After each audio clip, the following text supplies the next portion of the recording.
kwa maana Yesu alifika huko mara nyingi pamoja na wafuasi wake.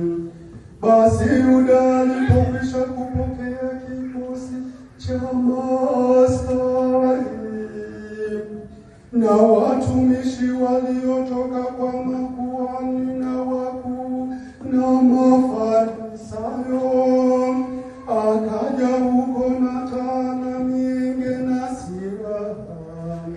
Basi Yesu akijua yote yatakayompata, akatokea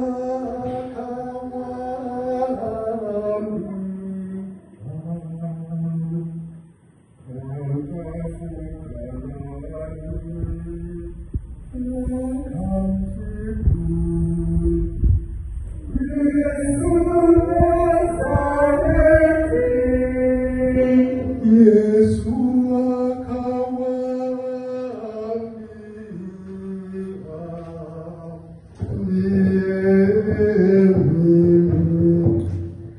naye Yuda aliyemtoa alikuwa amesimama pamoja nao.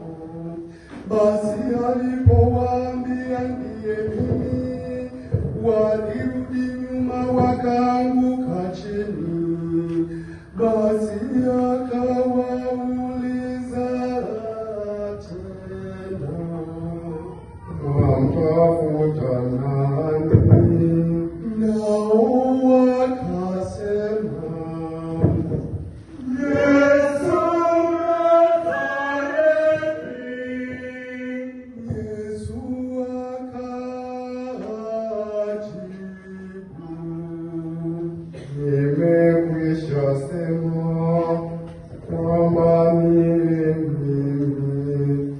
Basi kama wanitafuta mimi, waacheni hawa waende zao."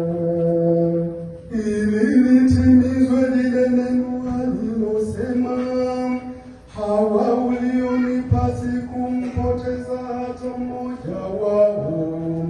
Basi Simoni Petro aliyekuwa na upanga akauchomoa, akampiga mtumishi wa kuhani mkuu, akamkata sikio lake la kuume. Na mtumishi yule aliitwa Malkus. Yesu akamwambia Petro, "Rudisha upanga wako harani. Kikombe alichonipa Baba sitakinywa."